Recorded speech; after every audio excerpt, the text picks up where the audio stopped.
Perkenalkan, nama saya Elwi Halsihiktaop. Saya adalah mahasiswi Hubungan Internasional Fakultas Fesospol dengan NIM 258310006. Di dalam video ini, saya akan menjelaskan ulang mengenai materi perkuliahan yang telah saya dapatkan.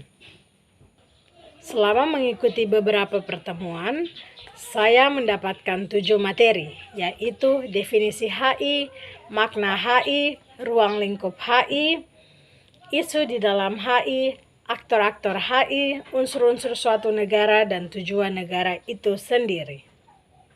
1. Definisi HI. Definisi HI terbagi menjadi 2, yaitu HI sebagai fenomena dan HI sebagai disiplin ilmu. Yang pertama, HI sebagai fenomena, yang berarti HI adalah interaksi yang dilakukan oleh aktor-aktor tertentu, state maupun non-state, yang telah melewati batas kekuasaan suatu negara atau yurisdiksi.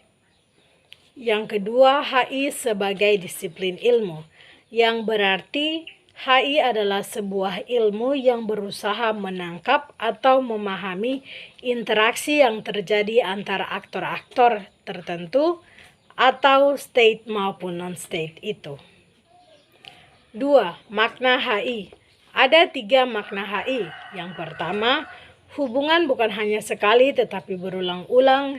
Yang kedua, hubungan tidak hanya mengenai satu hal tetapi banyak hal, contohnya ekonomi, politik, dan pertahanan. Yang ketiga, hubungan itu mencakup banyak negara atau organisasi, atau yang berarti lebih dari satu.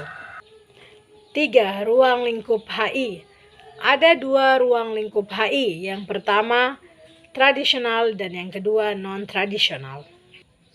Yang pertama tradisional, yaitu tentang hal-hal yang hanya dipikirkan dan dilakukan oleh nenek moyang kita, yaitu makan, minum, dan bagaimana agar tidak diserang oleh musuh, atau yang dapat kita kenal sebagai survival, yaitu cara bertahan hidup. Yang kedua adalah non-tradisional, yaitu tentang isu-isu masa kini atau kontemporer. Contohnya pada manusia adalah eksploitasi perempuan dan anak, HAM, dan perundungan.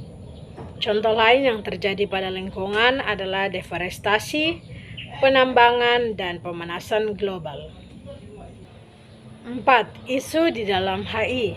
Isu di dalam HI terbagi menjadi 2, yaitu high politics issues dan low politics issues. Yang pertama, high politics issues yang berkaitan dengan keberlangsungan hidup suatu negara. Contohnya, isu politik, ekonomi, dan keamanan. Yang kedua, low politics issues. Contohnya, peredaran senjata gelap, obat-obatan terlarang, dan pemanasan global. 5. Aktor di dalam HI. Ada 2 tipe aktor di dalam HI. Yang pertama, state atau negara yang terdiri dari negara-negara. Yang kedua, non-state atau non-negara yang terdiri dari organisasi, perusahaan, dan juga individual. Ada 2 macam aktor organisasi. Yang pertama adalah IGO atau International Governmental Organization. Contohnya adalah PBB dan ASEAN. Yang kedua adalah NGO atau Non-Governmental Organization. Contohnya adalah LBH, WWF, dan Greenpeace. Adapun contoh lain yaitu MNC atau Multinational Corporation. Contohnya adalah Freeport. 6. Unsur-unsur pembentukan suatu negara. Yang pertama ada rakyat, yang kedua ada wilayah. Agar kehidupan bernegara atau bermasyarakat berjalan secara teratur, maka dibutuhkan pemerintahan. Selanjutnya, kedaulatan, yaitu hak negara untuk memerintah. Dan yang terakhir adalah pengakuan. Mengapa pengakuan dibutuhkan? Sederhananya adalah agar negara tersebut bisa mendapatkan hak atau akses dunia internasional.